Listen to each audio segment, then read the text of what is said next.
Então, comecei a ler finalmente as obras de Machado de Assis. Eu já li alguns livros de Machado de Assis, tive uma relação conturbada com a obra dele no início, lá no início, né, na adolescência, em que foi mostrada as obras dele, eu acho que a maioria de vocês, né, e que, assim, não simpatizou muito. Isso aconteceu durante o ensino médio, eu não gostei tanto, acho que na época foi me apresentado Dom Casmurro, eu achei um tédio, um livro chatíssimo. Eu não sei, sabe, a idade, a experiência e tudo entrelaçado. Aí a forma também de me apresentar, aconteceu isso comigo. Mas hoje eu tô gostando bastante de Machado de Assis. Eu não digo que é meu autor favorito, mas quem sabe no futuro eu posso até dizer. Mas eu gosto bastante. Hoje em dia eu consigo ver a grandiosidade que esse homem, né, um dos nossos grandes autores, tem, sobretudo em questões da própria do próprio brasileiro em si. E é muito interessante tudo que ele escreveu. Então, já li várias obras dele, né? Uma das minhas obras favoritas do autor é Esaú e Jacó, que já é um livro mais para frente, né? Um dos últimos livros de Machado. Mas já li Dom Casmurro, já li Memórias Póstumas de Brás Cubas, já li O Alienista, eu não lembro quais outros, mas eu acho que por aí. Enfim, eu já conheço um pouco da escrita dele e queria me enveredar mais. E aí surgiu o box, vou até pegar aqui para vocês, é um pouco pesado, mas surgiu o box lançado pela Todavia, aqui, lançado pela Todavia com toda a obra dele. Então são 26 livros, são 25 livros escritos por ele, mas tem um sexto livro que é bem interessante, que se chama Terras, que é esse aqui. E nesse livro, Terras, onde tem alguns escritos dele como servidor público, que foi captado através de revistas, jornais, então tem muita coisa interessante. Então eles colocaram isso como o último volume. E aqui tem tudo, né? Tem contos, tem poesia, tem toda a questão dos romances, enfim, o teatro, né? E falando em teatro, no vídeo de hoje eu vou conversar sobre o primeiro livro dele, que se chama Desencantos. Enfim, vamos lá. Desencantos, fantasia dramática, que esse é o subtítulo. O que é bem interessante é que a Todavia colocou as capas originais aqui por dentro. Esse livro não tem orelha, nenhum desses aqui tem orelha, era um dos questionamentos que vocês fizeram, mas é um material muito duro, bem resistente. Eu li e não consegui danificar o livro. É mais resistente do que aquelas capas da Penguin, que vocês sabem que não tem orelha, é super resistente. É um cartão muito duro, então não tem como arrebentar esse livro assim tão fácil. Então, Desencantos é fantasia dramática. Esse é o primeiro livro de Machado de Assis. Muitos me questionaram, Christian, mas existe um outro livro de Machado de Assis, mas não é de autoria dele. É uma tradução de uma obra famosa na França. Então, Machado de Assis era tradutor também da língua francesa. Ele traduziu, inclusive, Trabalhadores do Mar, um livro do Victor Hugo, que é autor de Os Miseráveis. Aqui no Brasil, vocês podem perceber que geralmente essa tradução ela é muito conhecida. A maioria das editoras publicaram, inclusive a Cosac publicou Os Trabalhadores do Mar nesta tradução. Gente, muito bacana essa parte da história do Machado. E aí, esse é o primeiro livro mesmo de autoria dele, foi o primeiro que ele escreveu. Parece que não teve, segundo aqui eu estava lendo, né, a introdução, não teve tanto sucesso, mas depois teve uma repercussão interessante, até porque um jovem, muito jovem ali, um livro datado de 1861, então é um escritor bastante promissor. Eu gostei bastante da escrita aqui, é a forma como o autor traz toda a dramaticidade, até porque aqui é uma peça, tá? Então ele traz toda a dramaticidade e tudo aqui com vários elementos e várias características do romantismo. Por quê? Porque naquela época essa ideia do romantismo ela estava muito no auge. Então, com certeza, o Machado de Assis bebeu muito dessas fontes, né, daquela época e foi contaminado pelo romantismo também daquela época. Então ele traz aqui algo muito romântico, mas também traz algumas divergências até mais sobre essa questão do romantismo, né? Um pouco de quebra das expectativas. Isso eu achei bastante interessante.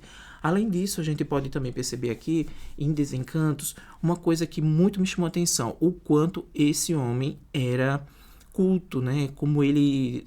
Eu acho que ele era um grande leitor, porque que ele tem muitas referências, diversas obras. Ele fala muito sobre os gregos, ele vai falando, né, no texto, mas tem um interlocutor aqui, tem um personagem que vai falando e cita gregos, cita livros, cita isso. O que é interessante também dessa edição, né, dessas edições aqui da Todavia, é que vem com várias notas, então torna-se um livro muito rico, porque tem muitas referências do passado que a gente não sabe ou ficou em desuso, então eles colocam notas aqui, sobretudo a forma como o Machado de Assis escrevia naquela época. É interessante aqui que eles deixaram o texto o mais fiel possível, não mexeram no texto, que tem algumas pessoas, algumas editoras que mexem no texto, sobretudo para adequar algumas normas, né, da gramática, mas ele deixou o texto muito mais cru, igualzinho daquela época, sem mexer no texto. Então tem muitas palavras que hoje está em desuso, aí tem aquela nota explicativa. Gente, é muito bacana. Além disso, tem alguns pronomes de tratamento, né, que o Machado de Assis vai utilizando aqui entre os personagens, porque era muito comum naquela época. É muito bacana isso aqui. O livro, como é uma peça, né, ele se passa em dois momentos. Então, o primeiro momento ele se passa em Petrópolis e o segundo momento ele se passa no Rio de Janeiro, na cidade do Rio de Janeiro. O que é interessante é que são três personagens, é a Clara, o Luiz e o Pedro. A gente percebe logo ali de cara um triângulo amoroso. E antes de falar sobre o livro em si, eu queria me ater um pouco sobre esse subtítulo, né? Fantasia dramática. Logo no início aqui da introdução, da apresentação, feito pelo Hélio Seixas Guimarães, que ele diz assim, ó: Desencantos, que se apresenta como uma fantasia dramática, foi o primeiro livro publicado por Machado de Assis, do subtítulo pouco usual no repertório teatral do século XX, ou do século XIX. Compreende-se imediatamente o adjetivo dramática, por se tratar de uma peça de teatro. O subtítulo, o substantivo, né? O substantivo fantasia, entretanto, parece conter certa ironia, já que a história se passa em tempo e espaço bastante concretos, com personagens facilmente reconhecíveis no ambiente fluminense oitocentista, sem nada de que remeta a cenários exóticos ou criaturas sobrenaturais. Então, essa fantasia que ele remete aqui no subtítulo é mais uma espécie de ironia, ao invés dessa parte sobrenatural, fantasiosa. Enfim, o livro, como eu disse, se passa em dois momentos, né? Um momento tanto de espaço, mas também de tempo, em Petrópolis, no Rio. Além disso, são três personagens, Clara, Pedro e Luiz. A gente percebe logo de cara ali que há uma espécie de triângulo amoroso. Primeiro porque Clara é uma viúva, tem uma filha. Então, a viúva ali, muito bonita, parece que ela é muito cobiçada. Então, tem esses vizinhos, que é o Luiz e o Pedro. E eles estão tentando, a gente percebe ali, conquistar a Clara, né? Com suas palavras, com seus encantos. E a Clara vai, claro, né? Entrando nesse jogo desses meninos. Então, ela meio que se apaixona ali. A gente percebe que há não é uma paixão, mas há um interesse também dela, daqueles dois meninos tão solícitos, tão educados, e ali tá, né, sempre rondando ela. E aí a gente percebe também uma espécie de joguinho ali entre eles dois para ver quem conquista mais rápido.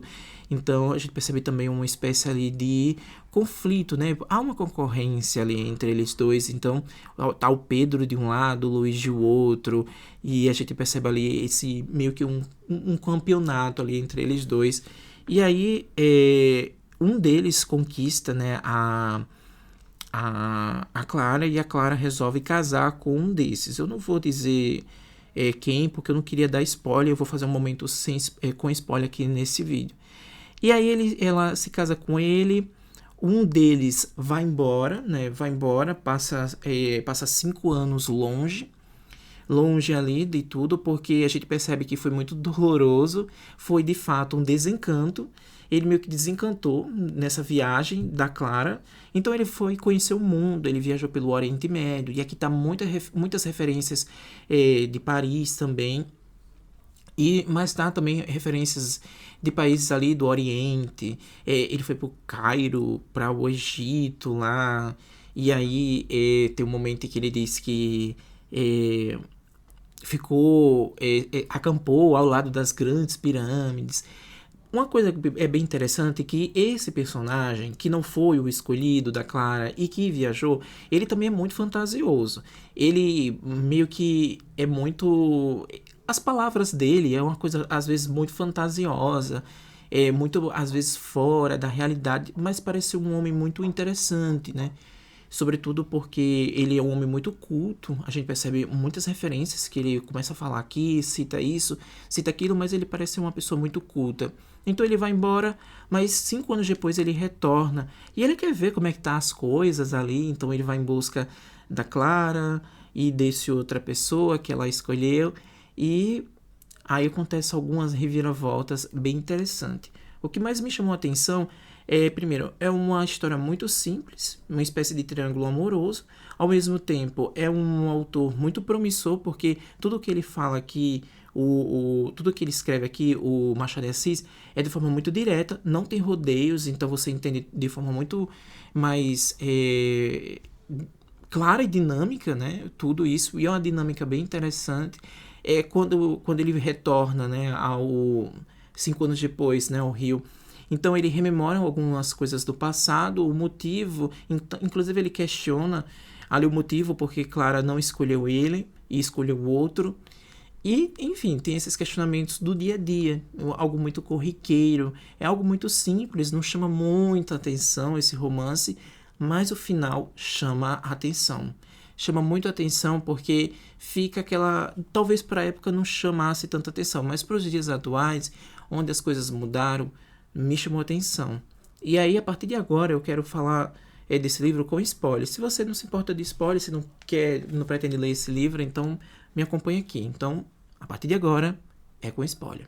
Bom, a Clara escolheu o Pedro e não o Luís. O Luís ficou desencantado com aquilo, né? É muito interessante que remete ao título, né, do livro, e ele vai embora, né? Vai em busca daquelas aventuras que eu já citei anteriormente. Mas eu disse a vocês, né? O livro não tem muita coisa que nos chama atenção, é algo muito simples, não tem algo que vá nos prender, mas o final é bem arrebatador, porque como eu disse a vocês, a Clara tem uma filha, né? Ela é uma viúva, mas tinha uma filha. Quando o Pedro casou com a Clara, ele virou ali o padrasto, né, dessa menina, que se chama Clara também, eles chamam de Clarinha. E aí, ela ainda era uma criança quando eles se casaram. Mas aí o Luís vai embora e, ao retornar, a menina já é uma moça, já é uma adolescente. Eu creio que essa menina tenha na faixa de uns 15 anos. Essa é minha percepção, de 12 a 15 anos. Porque quando ele foi embora, ela era uma criança, ali eu creio que tinha uns 10 anos. E aí ele foi embora, quando voltou eram 15 anos. E a menina tá muito bonita, tá muito deslumbrante. O Luís se encanta e vai pedir a mão da Clarinha ao amigo Pedro, né? E Pedro disse, não, Luís, por mim, tudo ok. Mas aí você também tem que ver com a mãe dela, né? Que é a Clara. E aí ele chega para Clara e fala, olha... primeiro eles vão conversar sobre o passado, e é bem interessante o jogo que o Machado de Assis coloca ali, porque quando ele começa a conversar com a Clara, a mãe, e sobre a menina, né, ela não entende a priori, a gente fica ali pensando, não, mas ele tá falando isso sobre a Clarinha, e não sobre a Clara em si. Aí meio que a Clara, a mãe, fica pensando que é pra ela, né? E ela começa a falar sobre o passado, o motivo dela não ter escolhido ele, aquela coisa toda. Mas no fim das contas ele disse, não, eu vim aqui para pedir a mão da sua filha em casamento. E ela toma um choque, né? Toma um choque porque aí, primeiro ela não esperava isso. Deu a entender que ela estava achando que ele estava falando tudo sobre ela, a mãe, não a filha. E aí ele disse que a menina, quando a menina, ele tinha ido para uma festa numa noite anterior e viu essa menina. A menina tá linda, e do que deu para entender também nisso tudo, que ele já é um homem mais maduro. Eu creio que ele deve ter na faixa ali dos 20 e poucos anos, ou mais. E a menina é uma jovem, acho que entre 12 e 15 anos. E eu fiquei me perguntando, até eu coloquei lá no meu grupo, no Catarse, perguntei ao pessoal, gente, vocês sabem como era a faixa etária, né, de casamento das meninas no século XIX? E aí eu fui também dar uma pesquisada, encontrei várias coisas interessantes. Primeiro, eu queria me ater na expectativa de vida, né, das pessoas antes da gente criticar, porque tem dois pontos. A gente tem que ler esses livros dos séculos passados com uma visão crítica, com a visão de hoje, porque eu acho casar com uma pré-adolescente, né, uma adolescente ali que saiu agora da infância, é algo horrível. Para mim é algo horrível. Inclusive, tem matérias, né, na mídia, aqui nos jornais, que falam que sobre o casamento, né, dessas meninas jovens no Brasil ainda existem, e muito. Mas, naquele passado, parece que seria algo normal.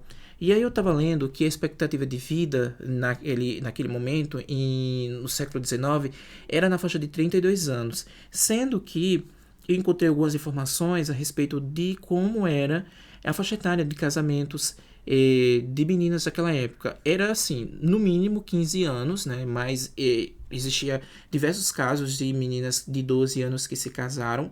Mas era no mínimo, aqui até tem dizendo, eles diziam, não, minto, eram as idades mínimas, 14 anos para meninos e 12 anos para menina ficarem noivos, né? Mas casamento em si era acima de 15 anos.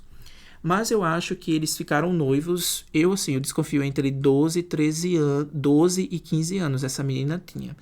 Se a gente avaliar nos dias atuais, como eu falei anteriormente, é muito horrível. Você fica assim, caramba, um cara desse já maduro, vivido, casar com uma criança praticamente, né, 12 anos. Mas aí, como eu disse a vocês, naquela época eu acho que era muito mais comum do que a gente pensa. Primeiro, se a gente levar em consideração a expectativa de vida de 32 anos no século XIX, eu dei uma pesquisada aqui, nessa faixa, então a mulher casava muito cedo para procriar, né, porque era aqui eu dei uma pesquisada, a função da mulher, procriar, cuidar do lar, cuidar dos filhos e cuidar, claro, do marido. Além do mais, primeiro, né, gente, todo esse pensamento patriarcal daquela época. Segundo, se a gente levar em consideração os dias atuais, é algo muito ruim. Então, quando eu terminei de ler essa última parte, eu fiquei muito em choque. Eu disse, caramba, ele casou com uma criança. Mas eu creio que ela deve ter na faixa de 12 a 15 anos. Aí eu pesquisei e vi que é muito mais comum do que a gente pensa. Meninos 14, meninas 12, e o casamento era na faixa ali dos 15 anos. Enfim, gente, é um livro que mexe sim com a gente por esse final, sobretudo nos dias atuais, mas é um romance simples demais, é algo muito açucarado, muitos elementos, características do romantismo, aliás, muito daquele momento romântico. Então, é isso. Eu gostei, mas não é, oh meu Deus, que livro espetacular. Eu digo a vocês que é uma 3 estrelas e meia. É isso, gente. Eu espero que vocês tenham gostado. Se gostou, dá aquele like. Se não está inscrito no canal, se inscreve e me acompanha aqui nessa saga para vocês acompanharem minhas percepções a respeito dos próximos livros de Machado de Assis. Eu pretendo ler todos. Tchau.